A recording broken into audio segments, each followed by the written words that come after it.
Assalamu alaikum wa rahmatullahi wa barakatuh. Chers parents, chers adolescents, chers enfants, nous sommes sur la plateforme Lumière islamique de l'institution islamique sociale. Nous allons vous parler de Saïda Fatimata Zahra, paix sur elle, la meilleure des femmes du monde sur terre et dans l'au-delà, la fille du prophète Mohammed, paix et salut sur lui et sur sa famille. Nous allons vous présenter sa biographie et ses comportements honorables durant sa courte vie. S'il vous plaît, instruisons-nous et tirons-en des leçons de moralité pour éduquer, élever nos enfants et surtout les guider vers le chemin le plus sûr, ce chemin emprunté qui est le droit chemin qui mène au paradis. Regardez les vidéos et partagez-les massivement. Merci. Fatima. Saurons-nous un jour qui est Fatima, la deuxième infaillible après le prophète Mohammed, paix et salut sur lui et sur sa famille, la personnalité d'un être humain qui a supporté la féminité afin d'être une preuve sur l'infinie puissance de Dieu et sur son pouvoir innovateur et admirable. Dieu, certes, créa Mohammed, paix et salut sur lui et sur sa famille, afin qu'il soit la preuve de sa puissance pour ses prophètes. Puis il créa de lui une descendance, sa fille Fatimata Zahra, pour qu'elle soit un signe et une preuve sur la puissance de Dieu dans l'innovation d'une créature féminine qui sera un ensemble de vertus et de dons. En effet, Dieu, le Très-Haut, donna à Fatimata Zahra de la magnificence et de la splendeur telle qu'aucune femme ne saurait atteindre son rang. Elle appartient à la catégorie des awliya, les intimes de Dieu, dont le ciel a reconnu sa majesté avant même que les gens de la terre ne le fassent. Ces intimes de Dieu, le Très-Haut, sur qui des versets clairs et précis sont descendus, versets lus et récités depuis leur descente de nos jours et jusqu'au jour de la résurrection. Plus l'humanité mûrit, comprend les réalités et découvre les secrets, plus l'éminence de la personnalité de Fatimata Zahra paraît plus claire et plus exhaustive. Les sens et les vertus en sont saisis plus clairement. Elle est Fatimata Zahra. Dieu fait son éloge, se satisfait de sa satisfaction et en colère lorsqu'elle se fâche. Le prophète de Dieu fait allusion à sa majesté et à son considérable rang. Le commandeur des croyants, l'imam Ali, paix sur lui, l'a contemplé avec révérence et majesté, et les imams des Ahlil Bayt l'a regardé avec consécration et respect. Je considère que ces vidéos qui vont passer, celle-là et la prochaine, avec leur contenu, sont bénéfiques, très bénéfiques, avec un doux discours grâce auquel l'âme sera en bonne compagnie et l'esprit s'y délectera. Parler de la vie de Fatimata Zahra revient à parler d'événements et d'incidents qui sont tous des leçons, des devises et des enseignements à travers lesquels nous connaissons ou nous découvrons la vie des intimes et des élus de Dieu, l'exalté. Nous découvrons également leur façon de ressentir l'existence. Nous arrivons ainsi à nous informer sur un côté de l'histoire de l'islam concernant la vie de Fatimata Zahra, malgré la brièveté de sa noble vie. Elle vivait chez elle, nul ne connaissait sa vie quotidienne, son comportement dans l'intimité, mis à part les siens, paix sur eux. Malgré que l'histoire l'ait opprimée et n'ait pas donné à sa vie ni à sa biographie toute l'importance et le mérite qui lui sont dus, parler de l'aptitude de Fatimata Zahra conduit à parler de la femme en islam du point de vue de conservation de sa dignité et de celui de la reconnaissance, de son respect et de sa personnalité.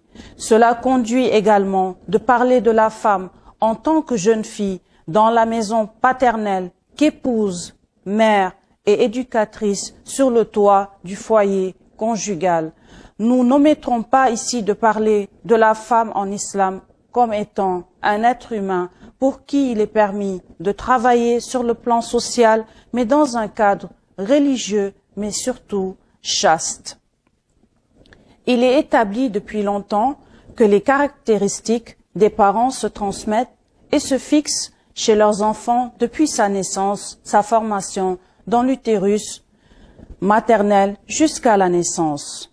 Puis, elles apparaissent progressivement après au gré de sa croissance et son développement.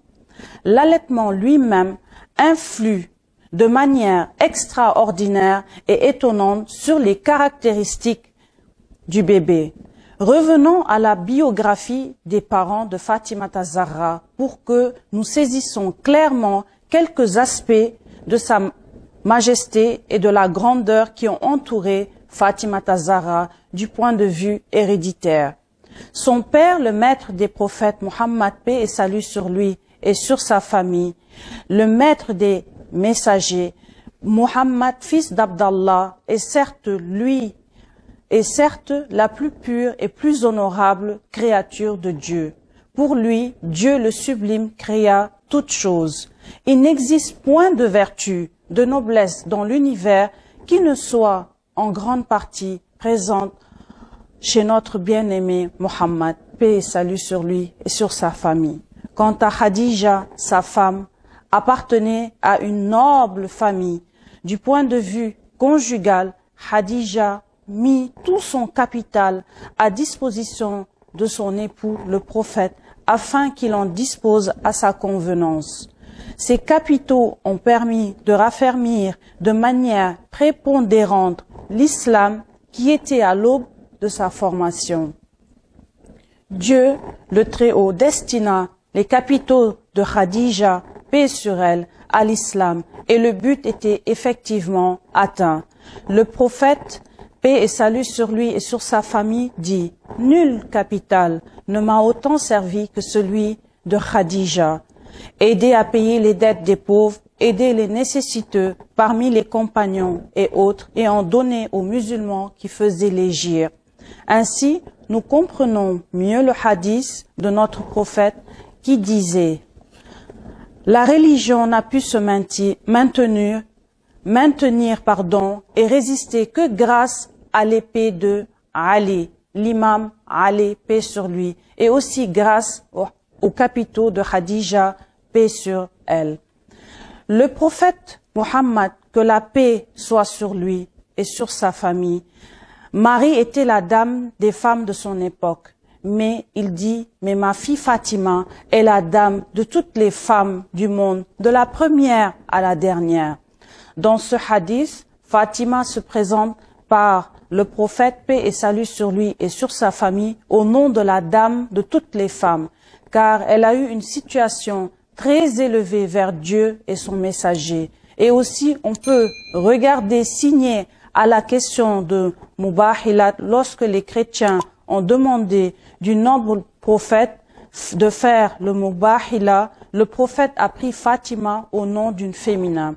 Dans un autre hadith, le noble prophète, paix et salut sur lui et sur sa famille, a déclaré « 4 femmes sont les meilleures entre toutes dans le paradis, Asia, fille de Muzahim, Mariam, fille de Imran, la mère de Isa, Jésus, Khadija, fille de Khuwaylid, et Fatima, fille de Mohammed. » Lorsqu'on demanda à Aïcha, l'une des femmes du prophète, paix et salut sur lui et sur sa famille, qui était la plus aimée du noble prophète, la réponse de Aïcha fut Fatima. Et lorsqu'on lui demanda encore qui était le plus aimé du prophète parmi les mâles, elle répondit le mari de la dame Fatima, c'est-à-dire Ali, fils d'Abu Talib. Le noble prophète Mohammed a dit « Fatima est une partie de moi. Elle est la lumière de mes yeux et le fruit de mon cœur et mon esprit. Elle est un ange à existence humaine. Fatima était la fille unique du prophète de l'islam et la mère de toute sa descendance. Elle était infaillible, comme dans le hadith, le noble prophète a dit, « Le contentement de Fatima est mon contentement, et mon contentement est le contentement de Dieu. La colère de Fatima est ma colère, et ma colère est la colère de Dieu. » Ou encore, Fatima est la maîtresse des femmes du monde. Sayyidatu Nisa'il Alamin.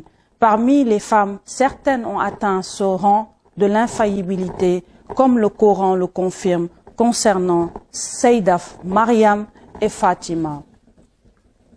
Notre vénérable prophète, paix et salut sur lui et sur sa famille, s'est marié avec Khadija à l'âge de 25 ans.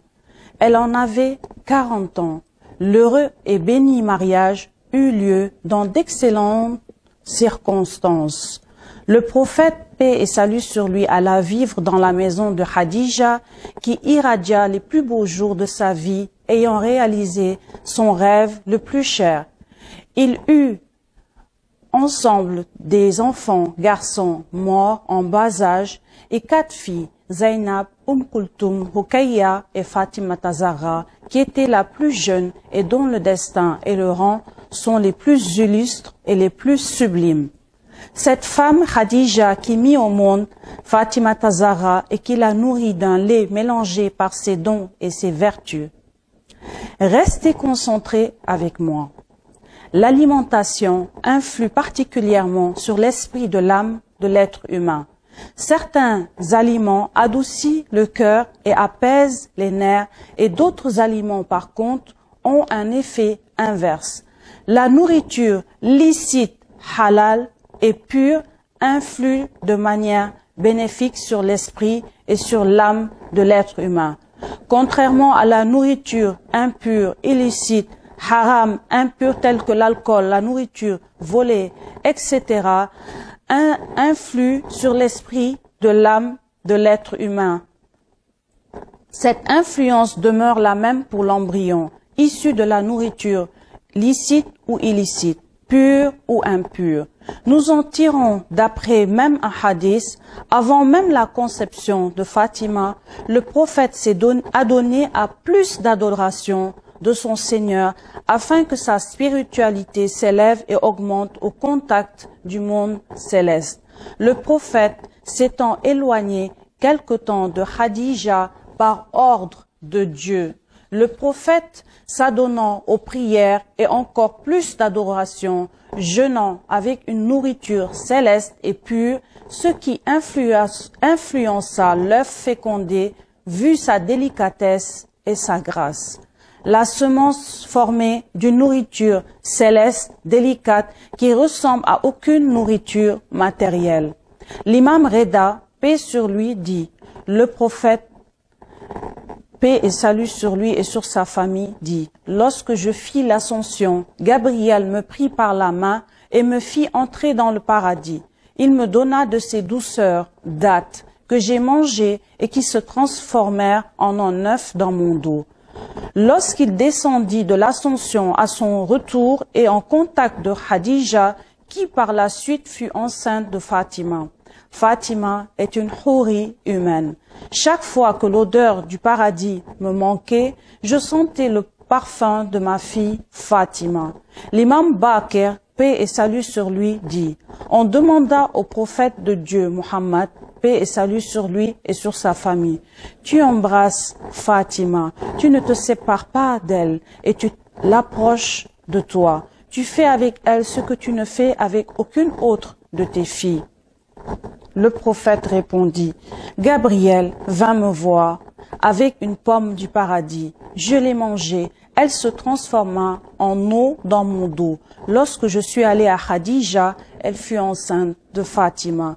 Je sens en elle le parfum du paradis. Muhammad, paix et salut sur lui et sur sa famille, dit, lorsqu'il fit son ascension vers le 4e ciel, il prit une datte plus tendre que du beurre, plus odorante que du musc, plus douce que le miel, et il l'a mangée. Cette date se transforma en un œuf dans mon dos. Lorsque je descendis sur terre et que je suis allé à Khadija, elle fut enceinte de Fatima. Fatima est une houri humaine. Lorsque le parfum du paradis me manque, je sens l'odeur de Fatima. Hadith rapporté dans Biharul Anwar. Une des caractéristiques de Fatima Zahra est qu'elle parlait avec sa mère Khadija alors qu'elle était encore enceinte. Elle était dans le ventre de sa mère. En effet, plusieurs savants et rapporteurs de hadith citent cette vertu qu'avait Fatima. Fatima, dans le ventre de sa mère, était légère. Dit, un jour, Khadija, pendant que le prophète entra un jour à la maison et trouva Khadija en train de parler alors qu'elle était toute seule, le prophète lui demanda avec qui elle parlait. Khadija répondit en disant, ce qui est dans mon ventre me parle et je lui parle. Le prophète, paix et salut sur lui et sur sa famille, dit, reçois la bonne nouvelle Khadija. Allah a fait de cette fille la mère de 11 de mes successeurs qui émergeront après moi et après leur père. Lorsque Fatima Zahra vint au monde, l'univers fut illuminé par son visage. Il est étonnant de voir la disparité qui existe quant à la date de naissance exacte de Fatima Zahra. Avait-elle eu lieu avant ou après la révélation? Un grand nombre de hadiths disent qu'elle est née 3 ou 5 ans après la révélation. Ceux qui sont énoncés par les imams des Ahlil Bayt. D'après l'imam al-Baqir, paix sur lui, Fatima est née 5 ans après la prophétie. Elle mourut alors qu'elle avait 18 ans et 75 jours. D'après l'imam Sadiq, paix sur lui, Fatima est née le 20 Jumada Thani, 45 ans après la naissance du prophète Mohammed, paix et salut sur lui et sur sa famille. Diverses opinions sont avancées quant à sa naissance bénie. La plupart des transmetteurs sunnites sont d'accord sur l'an 5 avant la mission prophétique et qu'elle naquit au temps de la destruction de la Kaaba par Quraysh. Les chroniqueurs de la famille du prophète ne sont pas unanimes. Al-Khalini, dans l'ouvrage Al-Kafi, l'a fait naître 5 années après la mission, comme j'ai cité précédemment. Pour Cher at-Tusi et d'autres à sa suite, elle est née le vendredi 20 Jumada Thani de l'an 2 de l'Hégire. D'aucuns, par contre, penchent pour l'année même de la mission, etc. Toute l'erreur vient donc de la transcription avant ou après la mission prophétique. Il faut dire que la datation à l'époque n'existait pas et que les gens se fiaient à la mémoire des narrateurs, d'où un nombre extraordinaire de controverses, non seulement pour cette date, mais aussi pour d'autres événements historiques. Revenons à la naissance de Fatima. Lorsque l'accouchement approcha, la grande dame Khadija envoya chercher les accoucheuses de Quraysh, qui refusèrent toutes de venir à cause de la jalousie envers le prophète Mohammed, paix et salut sur lui et sur sa famille. Dans sa demeure, dans la chambre, Khadija, dans son état de grossesse, soudain entrèrent 4 femmes qui la saluèrent. Elles étaient d'une beauté et d'une lumière sans égale. L'une d'elles dit, je suis Hawa, Ève. L'autre dit, je suis Asia, femme de Pharaon. La suivante dit, je suis Kulthum, la sœur de Moïse. Et la 4e dit, je suis Marie, mère de Jésus. Nous sommes venus prendre soin de toi. Et là, Khadija mit au monde Fatima. Nous lisons avec soin le verset. Nous ne lui avons donné point d'homonyme. Il nous apparaît clairement que les prénoms des intimes sont donnés par Dieu et non par leurs parents. Fatima possédait plusieurs prénoms et de là, Fatima, nous élaborerons les comportements de Fatima envers son père, envers ses enfants, envers la communauté musulmane. Toute sa vie les chagrins qu'elle a supportés. Nous nous arrêterons là et essayerons d'en parler dans la prochaine vidéo. Merci à tous. Wassalamu alaikum wa rahmatullahi wa barakatuh.